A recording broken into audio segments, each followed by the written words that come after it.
بہن کہتی ہیں کہ میں نے فرض کرے نماز پڑھ رہے ہیں، دائیں طرف سلام پھیرا السلام علیکم ورحمۃ اللہ، بائیں طرف منہ تو پھیر دیا لیکن منہ سے سلام کہنا بھول گئے، نماز ہو گئی یا نہیں ہو گئی؟ دیکھیں، پہلی مرتبہ السلام کہنا واجب ہے، اور علیکم ورحمۃ اللہ کہنا یہ سنت ہوتا ہے دونوں طرف۔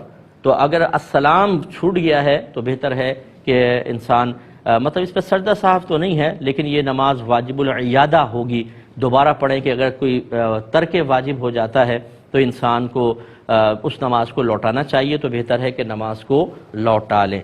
ایک سجدہ صاحب نہیں ہے اس پہ۔ ایک یہ کہتے ہیں کہ اگر تلاوت قرآن سن رہے ہیں اس میں نبی کریم صلی اللہ علیہ وسلم کا نام آ گیا، یا ہم قرآن پڑھ رہے ہیں تو کیا درود پاک پڑھیں یا نہ پڑھیں؟ دیکھیں، جب قرآن پڑھا جاتا ہے تو خاموشی سے سننے کا حکم ہے۔ یہ وہ مقام ہے کہ جہاں پر درود پاک بھی نہیں پڑھ سکتے ہیں۔